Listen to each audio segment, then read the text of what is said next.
Attends, tu vas pas me dire que tu fais moins confiance à un chauve avec les cheveux longs sur les côtés qui parle la langue des oiseaux qu'à un petit rouquin avec des lunettes et une casquette? Ouais, bah je préfère ça, ouais. Service après-vente de l'archéologie, bonjour. Oui, bonjour, Maurice Aberbeki, hyper DG en arnaque de synthèse. Vous pouvez m'expliquer comment ça marche, la datation par chez vous? Tout à fait, monsieur. Vous préférez qu'on discute de datation d'objets, de structures ou de secteurs dans leur ensemble? On a le choix avec les trois. Eh bien, personnellement, j'aime bien les trucs qui vont par trois, donc... Allez-y, pour un petit tour d'hyperdatation. Le plus logique pour comprendre toutes ces échelles de datation, c'est encore de partir du plus évident pour le grand public, l'objet trouvé sur les sites.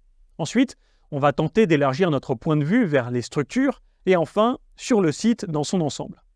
Avant de développer le propos, je tiens à vous prévenir tout de suite. J'ai un temps limité pour prendre votre appel et j'ai déjà plusieurs autres usagers qui attendent pour poser des questions sur chaque méthode de datation. Et donc, je risque de passer assez vite sur des méthodes et techniques sans forcément y aller en profondeur. Ce qui, reconnaissons-le, est un comble pour un archéologue. Quand on parle de datation en archéologie, la première chose qui va vous venir à l'esprit, c'est souvent le carbone 14. Parce que c'est stylé. Ça a le goût de l'atome, ça donne envie d'écouter The Ink Spot en featuring avec Ella Fitzgerald, mais si vous pensez que la datation en archéologie, c'est le carbone 14, à peu de choses près, c'est comme si vous disiez qu'un orchestre symphonique, c'est un saxophone ténor. Et si l'analogie ne vous parle pas, imaginez que vous définissiez une voiture en affirmant qu'une automobile, c'est un clignotant. Et si vous êtes possesseur d'une Audi ou d'une BMW et que cette analogie ne vous parle évidemment pas, imaginez que c'est comme si vous tentiez d'expliquer qu'une forêt noire, c'est un copeau de chocolat. Bah oui, vous espériez sincèrement que je n'allais pas en parler? Abonnez de peu de foi. D'ailleurs, pensez à vous abonner puis à partager ce petit format parce qu'il en a bien besoin. Mais revenons-en à la datation. L'objet en lui-même peut être daté en fonction de sa matière, s'il est en bois, via la dendrochronologie, ou si c'est un sol d'argile cuit par exemple, par géomagnétisme. On peut dater la dernière fois qu'une pierre a été exposée à la lumière grâce à la thermoluminescence, et donc, potentiellement, la date approximative à laquelle elle a été posée.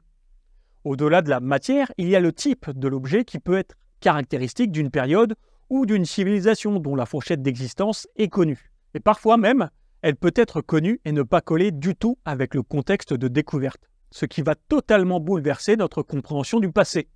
On appelle ça de la datation typochronologique. Mais ça aussi, tout comme avec la forêt noire, on y reviendra.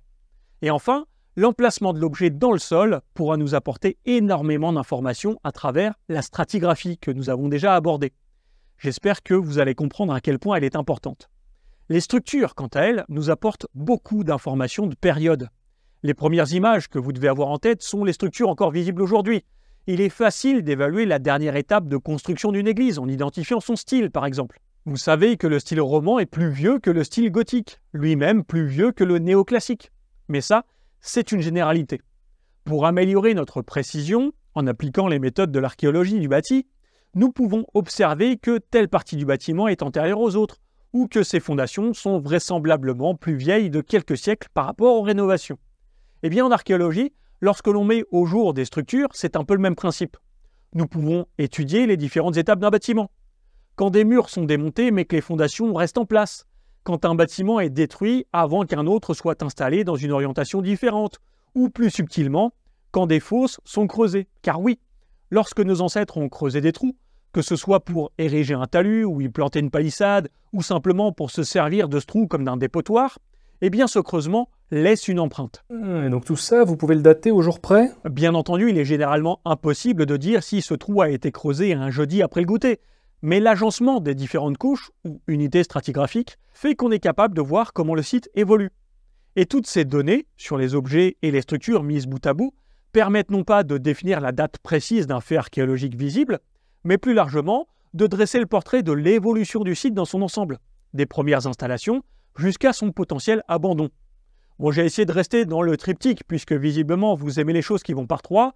J'ai pas voulu aborder le diptyque relatif absolu. Ouais, non, mais en vrai, les trucs qui vont par trois, ça m'intéresse plus tant que ça. Super DG, c'est pas mal non plus, hein. Ah, mais dans ce cas, ça va être bien plus simple de vous expliquer les liens entre tous les types de datation, hein. Pour rester normand et chauvin, on va faire très simple et basique. La datation absolue est là pour donner une date avec une incertitude dépendant de la méthode utilisée. Parmi ces modes de datation, on retrouve forcément le carbone 14. mais aussi la dendrochronologie ou la typochronologie, ou encore le géomagnétisme. Mais je vous le rappelle, nous reviendrons sur ces techniques un de ces jours. Ces datations sont donc précises, mais ont un coût qui peut être élevé. La seconde méthode de datation, c'est la datation relative. Elle ne donnera jamais de date précise seule, mais permettra, grâce à l'étude stratigraphique, de savoir quelle couche se pose sur l'autre. Prenons l'exemple que vous connaissez maintenant parfaitement, notre forêt noire. Vous avez les copeaux de chocolat posés sur une couche de crème. Vont se superposer des couches de génoise et de crème jusqu'à ce que tout en bas, nous trouvions des cerises dans la crème. Vous savez donc parfaitement que les copeaux sont plus récents que la crème, qui est elle-même plus récente que la génoise, et ainsi de suite jusqu'aux cerises. Si vous analysez les copeaux de chocolat et arrivez à déterminer qu'ils datent du XIIe siècle, et que l'analyse des cerises montre qu'elles sont caractéristiques du Xe siècle, alors vous savez que l'occupation de votre site se fait entre le Xe et le XIIe siècle. Ne restera qu'à étudier tous les indices et les relations entre ces unités stratigraphiques. Ces enchaînements de couches de génoise et de crème qui aideront les chercheurs à identifier les dates plus sûres et des périodes d'occupation plus ou moins longues. Ah ouais, toutes les méthodes se complètent pas mal. À tout hasard, vous cherchez pas des stagiaires sur vos chantiers parce que j'aimerais bien usurper un nouveau titre, c'est pour mon CV. Pour les stages, vous pourrez les trouver sur le site du ministère de la Culture. Les chantiers ouverts aux bénévoles sont proposés tous les ans. En général, c'est mis à jour entre janvier et mai. Mais concernant le sujet du jour, et pour conclure, la datation absolue fournit des âges calendaires précis, tandis que la datation relative établit des relations temporelles entre les artefacts ou les couches stratigraphiques. Ensemble, ces deux méthodes permettent aux archéologues de reconstituer l'histoire humaine avec précision et cohérence. Une question qui nous vient de M. Antonin Vieux-Panda, groupie du pianiste interstellaire. Qu'est-ce qu'on peut faire quand un chercheur alternatif habitué au plagiat et à la diffamation tente de nous intimider? Eh bien Antonin, la réponse est à la fois simple et complexe. Bien évidemment, la première des réactions face à ce genre de manœuvre est de se blinder. Il peut être tentant de baisser les bras et de vider les lieux, mais il est grandement anormal de laisser ce genre de malveillance avide faire du tort à des personnes qui ne font que défendre la méthode scientifique.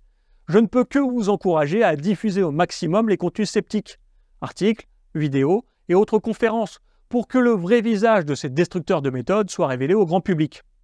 Ne cherchez pas à vous attaquer à ce genre de personnes dans les commentaires. Elle ne fera que jouer à la victime alors qu'elle est la première à dégainer insultes et diffamations. Partagez la méthode, et alors l'ivraie sera bien facilement séparée du bon grain, pour le bien commun et le respect des sciences. N'oubliez pas que, quand ce genre de personne va trop loin, la justice est à la fois compétente et disponible pour faire son travail. Je vous rappelle que ce ne sont pas des sceptiques qui ont été condamnés en justice, mais bien des alternatifs, notamment pour harcèlement. À bon entendeur.